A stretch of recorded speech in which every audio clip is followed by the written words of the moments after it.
Hello everyone. Today our topic is opioids. Opioids are very important group of drugs because they are the most powerful analgesics. Opioids are the most powerful analgesic. You must have heard about NSAIDs like aspirin, ibuprofen like drugs. But opioids are more powerful analgesic than NSAIDs. So whenever there is severe acute pain or chronic cancer pain which can't be controlled by NSAIDs, opioids are used. Another thing about opioids are very addictive in nature. Opioids are very addictive in nature. That's why they are very commonly abused. Opioids are very commonly abused. You must have heard the names of heroin, morphine. So these are drugs of abuse also. So there are two parts, good part and bad parts. Good part is analgesic effect, but bad part is this abusive potential because they are highly addictive.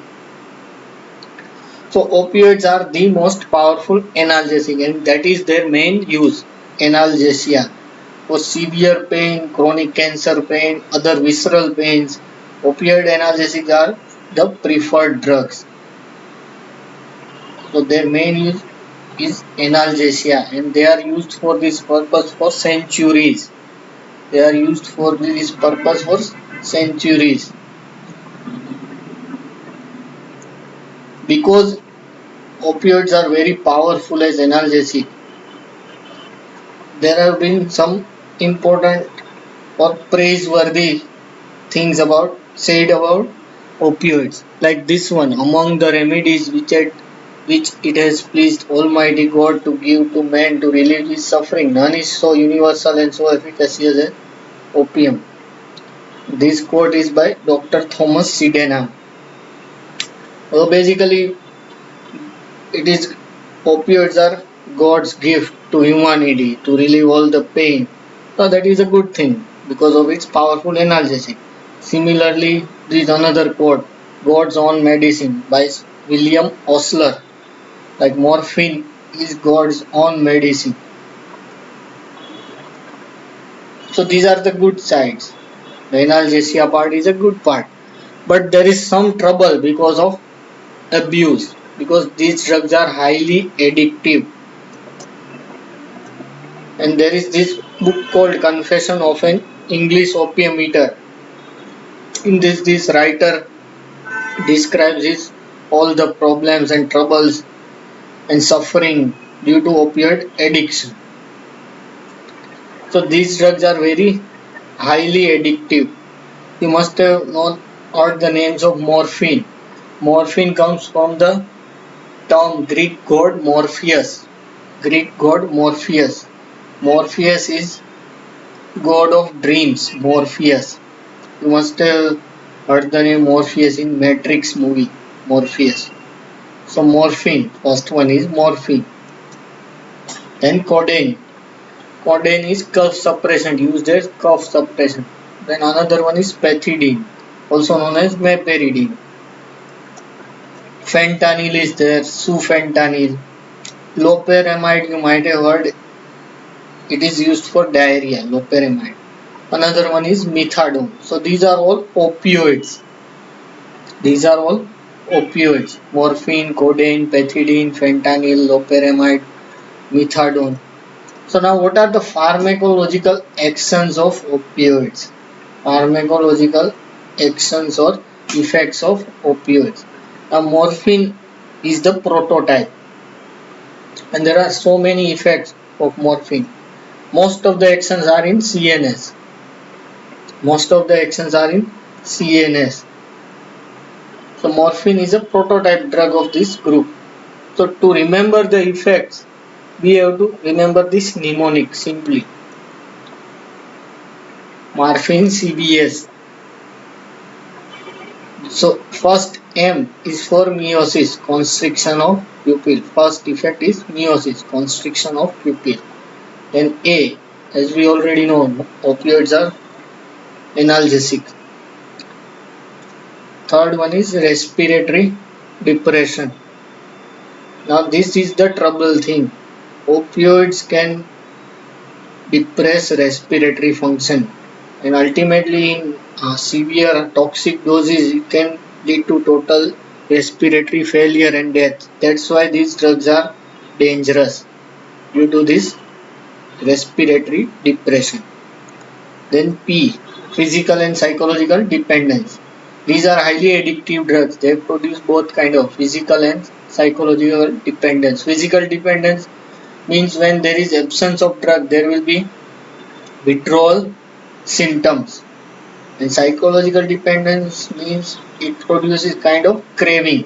Like मुझे चाहिए ही चाहिए, heroin चाहिए ही चाहिए. उड़ता Punjab, you must have seen. So meiosis, analgesia, respiratory depression, physical psychological dependence. H means histamine release from mast cell. Histamine release from mast cell, which can lead to vasodilation, and vasodilation can lead to hypotension. Opioids can cause itching and nausea, vomiting. Nausea and vomiting. Now opioids can stimulate chemoreceptor trigger zone. You must have heard in first year physiology, chemoreceptor trigger zone. Opioids stimulate this CTZ, and that can lead to nausea and vomiting. Now euphoria, feeling of elation, feel good feeling. That's why they are very commonly abused, because they produce euphoric effect. They produce euphoria, opioids. बैठे बैठे Switzerland दिख जाए, that is the kind of euphoria. C is constipation. Opioids inhibit GIT peristalsis, so that can lead to constipation. Opioids can suppress cough center in CNS, so cough suppression. Opioids can produce convulsions. V is vasodilation, and V is also for vagal effect. Vagal stimulation can lead to bradycardia. Opioids stimulate vagal center. They can lead to bradycardia. And sedation. Opioids produce calming effect, sedative effect or calming effect. So these are the effects of opioids. Morphine, CVS. M is meiosis, A analgesia, R respiratory depression, P physical and psychological dependence, H histamine release and hypotension, itching, nausea, vomiting, euphoria, constipation, cough suppression, convulsions. C. V is vasodilation and vagal effect, and S is sedation. So all these effects are brought through opioid receptor, which are of three types: mu, kappa and delta. Mu, kappa and delta, and they are basically GPCR. They are G protein coupled receptors. Mu, kappa and delta. All the actions of opioids are brought through this mu, kappa and delta receptors. They are GPCR, G protein coupled receptors. Now first action, which is very important for our purpose, is analgesic effect. Now basically opioids act in CNS. These are CNS drugs. So analgesia is brought through action in brain. First is supraspinal action or brain action. This first supraspinal action by which opioids produce analgesia is due to activation of descending inhibitory pain pathway. This activation of this pathway leads to inhibitory signal to the spinal cord. So incoming pain impulses are inhibited. So from brain signals are sent to inhibitory signals are sent to spinal cord to stop the pain impulses coming through. So that is the function of this descending inhibitory pain pathway. This pain pathway involves one very important area, periaqueductal gray area, in which opioid receptors are densely situated. This pain pathway starts from higher brain to mid brain, in which periaqueductal gray area, then to medulla, and then to spinal cord. So ultimately, the activation of this pain pathway leads to inhibition of pain signal coming through spinal cord. ऊपर तक आएंगे ही नहीं signal. So that is the supraspinal action. Then in addition there is spinal action also. Particularly opioid receptors are situated in substantia gelatinosa of dorsal horn. Now by action on these neurons in dorsal horn, there is decreased excitability of the dorsal horn neurons. So pain signal will be inhibited through these neurons. By acting on this dorsal horn, the pain signal transmission towards brain will be inhibited. So that is the dual action, supraspinal action and spinal action. Supraspinal action is due to activation of the descending inhibitory pain pathway. And spinal action is due to suppression of dorsal horn neurons. Dorsal horn neurons suppress हो जाएंगे, then transmission of pain impulses will be inhibited. So that is dual action, supraspinal action and spinal action. Now respiratory depression is due to direct suppression of respiratory center in medulla. Similarly, cough center gets also depressed. So these opioids can be used in cough, particularly non-productive cough. Codeine, Folcodeine like drugs are used to treat cough.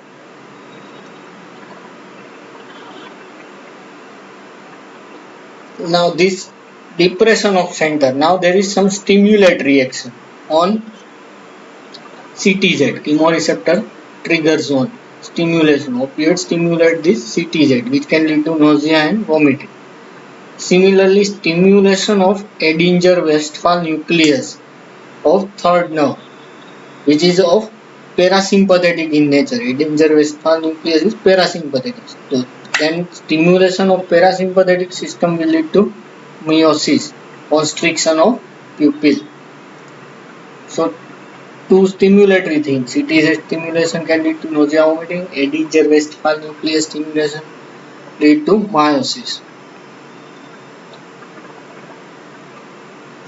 Then action in CVS, cardiovascular. First we have seen there is release of histamine, which can lead to vasodilation. Also hypotension can occur. Also vagal stimulation can lead to bradycardia. So these are actions of CVS. Histamine release, vasodilation, vagal stimulation.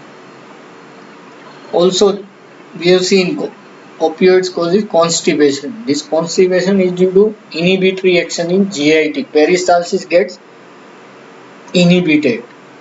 So there is constipation. Also anal sphincter tone is increased. Similarly, there is inhibitory action in urinary tract. So there are chances of urinary retention also. So these are all actions, important actions of opioids. Morphine, CVS, meiosis, analgesia, respiratory depression, physical and psychological dependence, histamine release, hypotension, itching, nausea, vomiting, euphoria, constipation, cough suppression, convulsion, vasodilation, vagal effect, and sedation. Now we already know the uses of opioids. Major use, four most important uses, analgesia. But particularly severe acute pain or visceral pain or chronic cancer pain. For simple headache or toothache, we shouldn't use opioids. For particular severe pain, visceral pain, or for chronic cancer pain, for this type of pains, we should use opioids because they are highly addictive drugs. Routine common use should be avoided. Only they are reserved for severe pain, visceral pain, or chronic cancer pain. For that, morphine, fentanyl, pethidine, all these drugs can be used. Also, we have seen opioids, particularly morphine, can cause vasodilation. Vasodilation can lead to, particularly if vein dilates, there is reduction in afterload. So cardiac workload will be reduced. So morphine can be used in acute left ventricular failure. Acute left ventricular failure with pulmonary edema. Usually left ventricular failure will lead to pulmonary edema. So morphine can cause vasodilation. Vasodilation will reduce preload on heart. Also, it will shift the pulmonary fluid from lungs into general circulation. So pulmonary edema will be reduced. Also, the anxiety or apprehension, because acute left ventricular failure with pulmonary edema, there will be severe dyspnea or breathlessness. The patient is usually very anxious about this breathlessness. So this calming effect of opioids will lead to reduce anxiety. So that's why morphine intravenously can be used in acute left ventricular failure. Also, during anesthesia, opioids can be used to produce sedation and analgesia. Particularly, fentanyl is used for anesthesia. We have seen codeine is used as cough suppression. Codeine is used for cough. Diarrhea can be treated by lopamide. Now, lopamide has got only peripheral action. It has got no central action like analgesia or any other like that. It has got only peripheral action on GIT.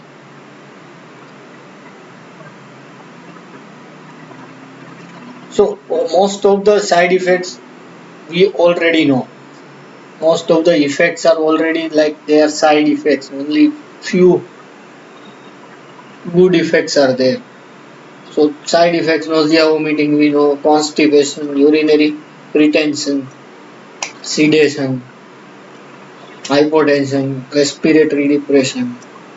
Also, opioids can lead to allergic reaction. But the most dangerous one is respiratory depression.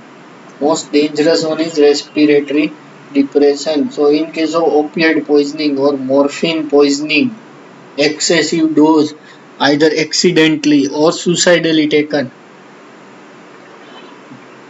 excessive dose can lead to respiratory failures that can lead to cyanosis, coma, shock, ultimately death. So morphine poisoning is presented mostly with respiratory failure.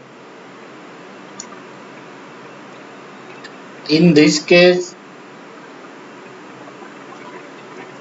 emergency treatment or for morphine poisoning, we have an antidote, naloxone. Naloxone is an opioid antagonist, opioid receptor antagonist, naloxone. In case of morphine poisoning, drug of choice is intravenous naloxone. Naloxone is opioid receptor antagonist. Later we will see about naloxone. So morphine poisoning is treated by giving intravenous naloxone. And the effect is very dramatic. If patient is morphine poisoning, there is respiratory failure and cyanosis. So the effect of naloxone is very dramatic. Now another problem with opioids, on chronic use there is development of tolerance. You might have known about tolerance. Tolerance means requirement of a higher dose to produce a given effect. So for suppose analgesia, morphine is 1 milligram is required, but after few days on repeated we will require 2 milligram. After few days we will require 3 milligram to produce same level of analgesia because of development of tolerance.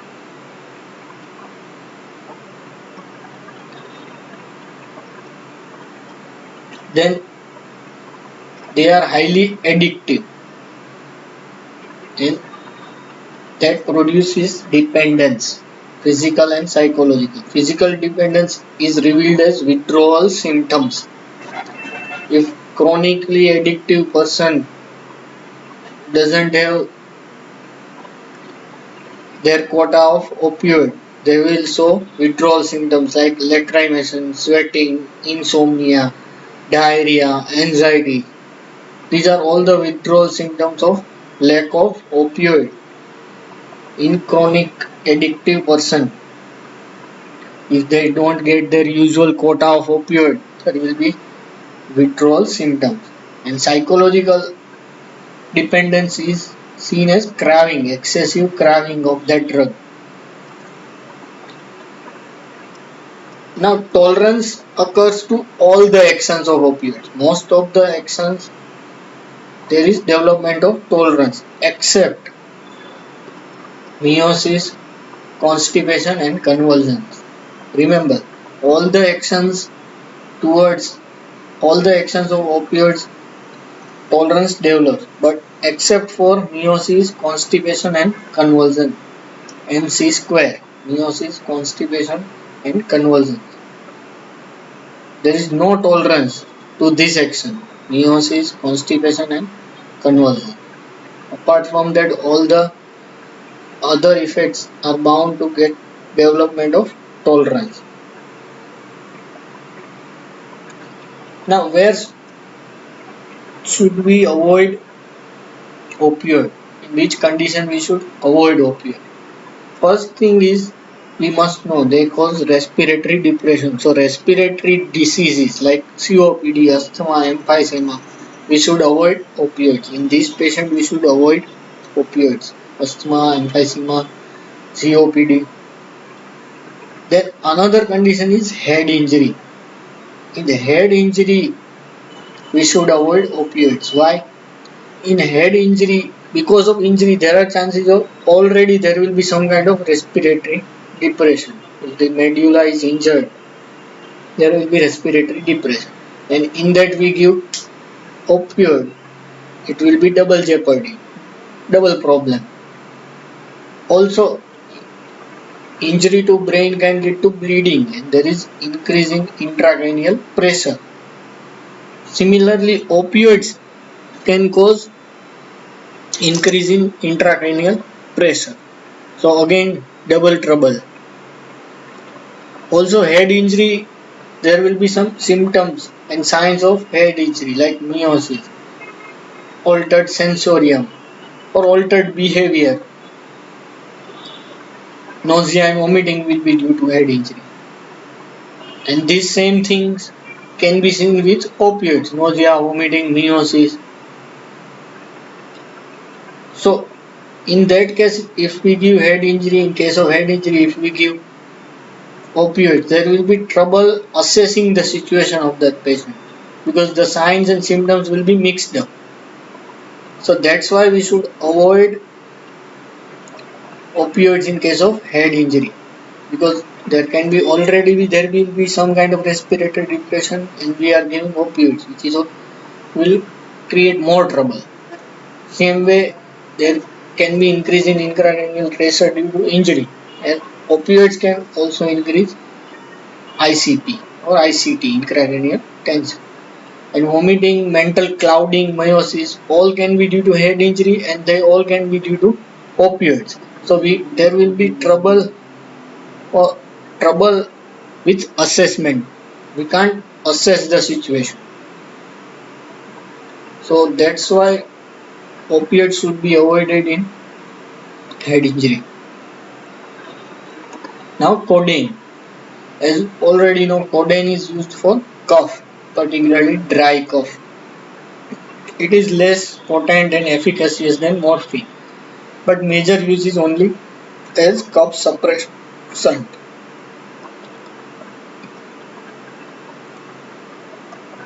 Now heroin, it is a major drug of abuse and it is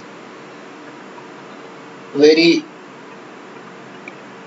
drug that is being used in black market. Heroin along with cannabis, cocaine, amphetamine, ecstasy. Heroin is a major drug of abuse. Why it is abused? Another name for heroin is diacetyl, chemical name is diacetyl morphine and it is 3 times more potent than morphine. And major important property is it enters the brain more rapidly. So when it is used IV or when it is snorted or smoked, there is fast effect known as kick or high. There is super fast euphoric effect known as kick or high. That's why heroin is abused. Chemical name is diacetylmorphine. It is more potent and it enters brain rapidly. So there is this kick or high.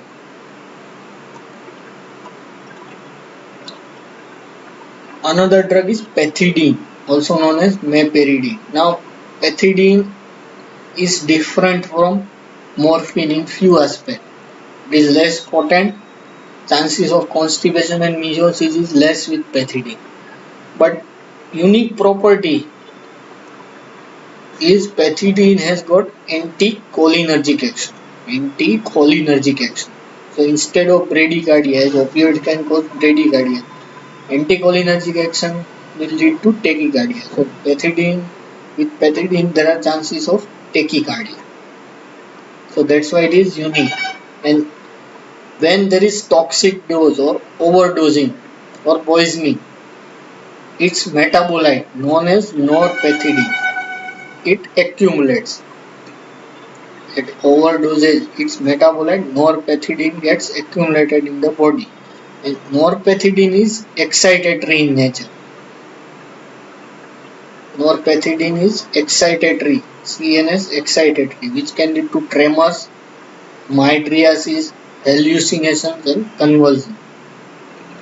So remember norpethidine, metabolite of pethidine, is excitatory in nature. So there will be CNS excitatory effects, tremors, mydriasis, hallucination, convulsion. So in place of meiosis there will be mydriasis. So pethidine. So we have seen codeine, heroin, pethidine, also known as meperidine. Then fentanyl. Now fentanyl is one of the most potent opioid. It is 100 times more potent than morphine. And fentanyl is specifically or mainly used in anesthesia. It has short duration of action. It is IV used intravenously in anesthesia to produce sedation and analgesia.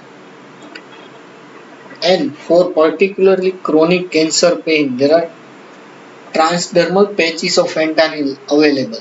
Transdermal patches. So there will be long duration of action for better control in chronic cancer pain. So fentanyl is 100 times more potent than morphine. It is mainly used in anesthesia intravenously and also for chronic cancer pain. In that case it is used as transdermal patch.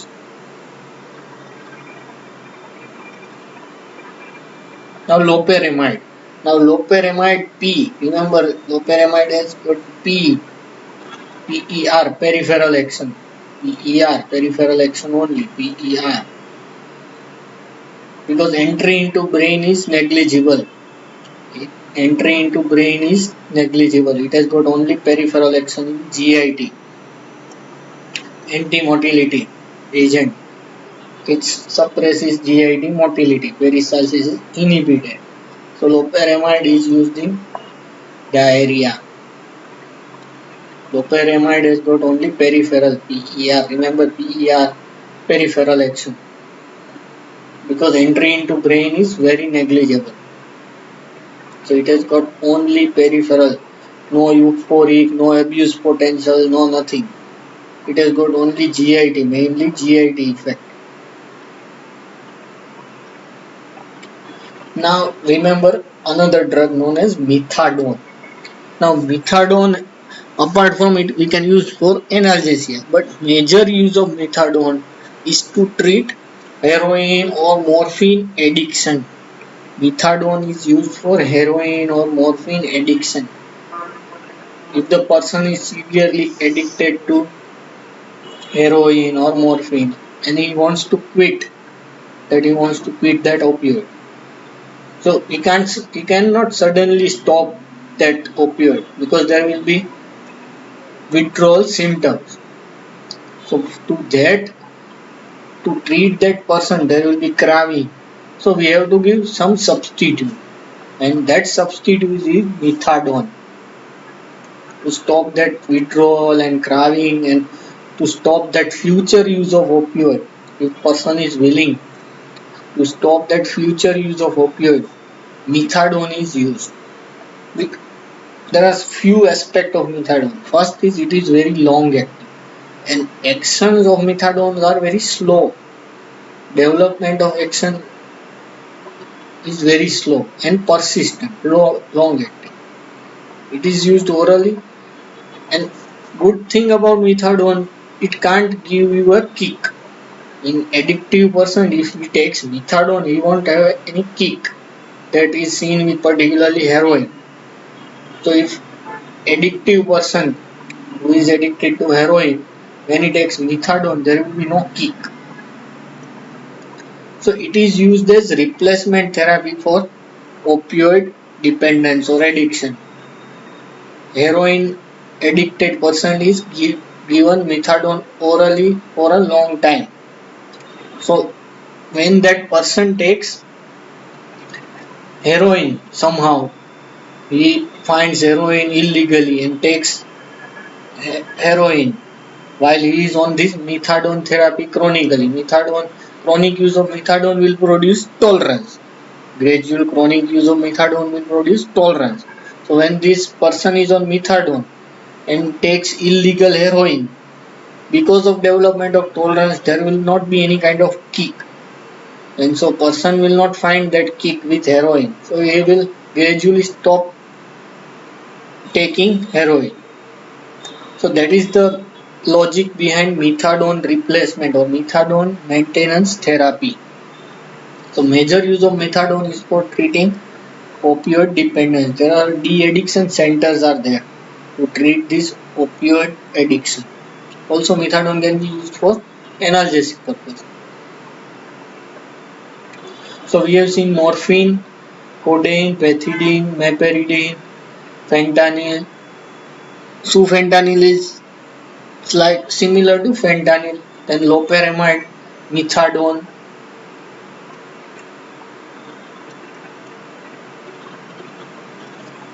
Now we have seen opioid agonist, like drugs acting on opioid receptor agonist. Now we will see pure opioid antagonist. Pure opioid antagonist. From the name you can think that if these are pure opioid, there will be some kind of mixed action, like partial agonist. So these partial agonists like pentazocine or buprenorphine, these are mixed action drugs that you can see in the books. You can refer the books for this mixed action drug. But these pure opioid antagonists basically antagonize all the actions of opioids. Pure opioid antagonists. And these pure opioid antagonists have some very important use, and one of the most important drug in that group is naloxone. We have seen naloxone for morphine or opioid poisoning. Naloxone. Another drug is naltrexone. Third one is nalmefene. So you can remember naloxone, naltrexone, nalmefene. Last one is alvemopan. So pure opioid antagonist naloxone, naltrexone, nalmefene, albumin. First one is naloxone. Now we already know the use of naloxone for morphine poisoning. Now naloxone is only used intravenously because orally it is inactive. It is only used intravenously for morphine poisoning. In that case, it is given 0.4 to 0.8 milligram intravenously every 2 to 3 minutes. Up to 10 milligram we can give. For morphine poisoning, up to 10 milligram we can give naloxone. It is given intravenously 0.4 to 0.8 milligram every 2-3 minutes. Also similarly, if opioids are used during surgery to produce analgesia and sedation, if opioids are used during surgery, there will be respiratory depression.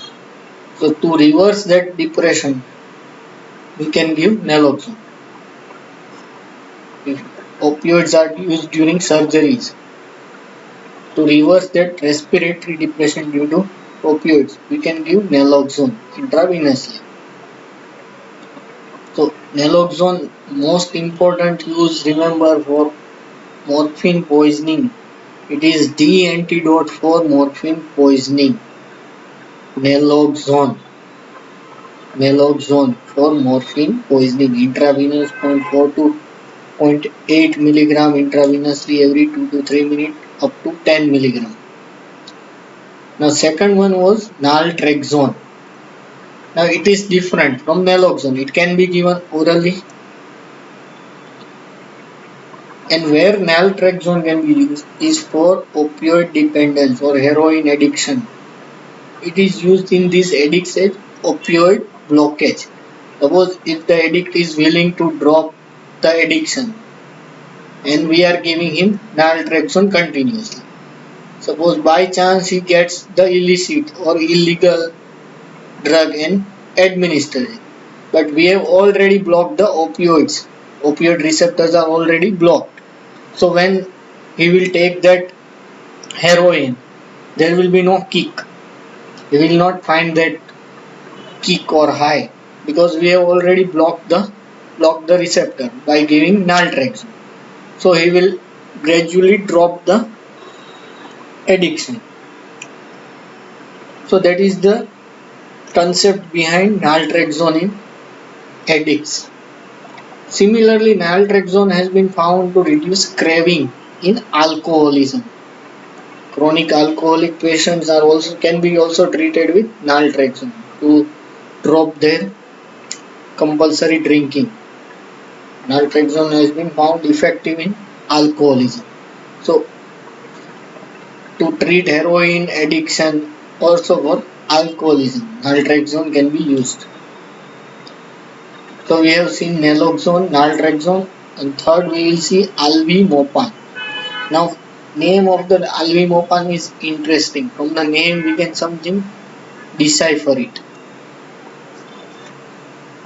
M we can see mu receptor. P peripheral. AN means antagonist. Peripherally acting mu receptor antagonist.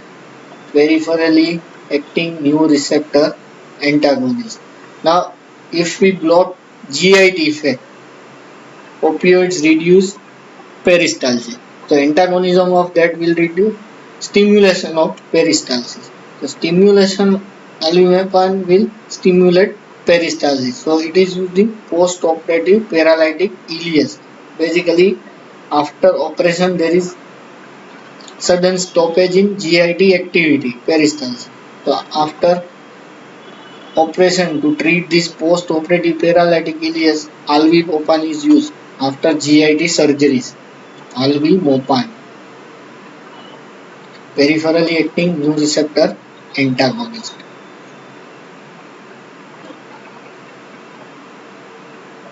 So we have seen about morphine action.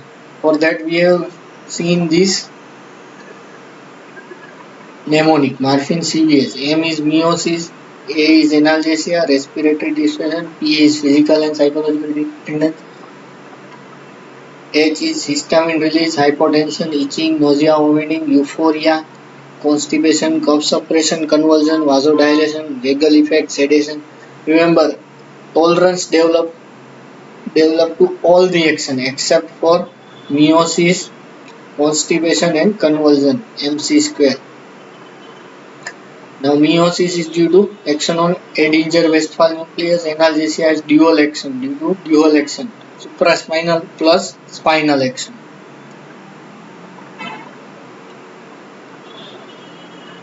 Now what were the uses? Uses of opioids, major uses for analgesic purpose. Also for anesthesia. Morphine also can be used in acute left ventricular failure.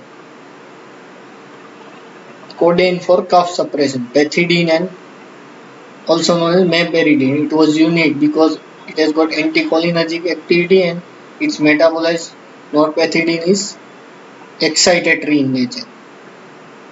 Then fentanyl is very powerful. It is used as transdermal patch in chronic cancer pain. Loperamide for diarrhea. And remember methadone for opioid addiction or heroin addiction. To treat heroin addiction, methadone maintenance or methadone replacement therapy. Methadone maintenance therapy or methadone replacement therapy. Then we have seen pure opioid antagonists, naloxone, naltrexone, nalmefene, alvimopan. Naloxone for morphine poisoning, naltrexone for opioid addiction and also for alcoholism. Alvimopan peripherally acting mu receptor antagonist for paralytic ileus. So this was all about opioids. We have seen its actions, receptor mu kappa delta, its uses, adverse drug reaction.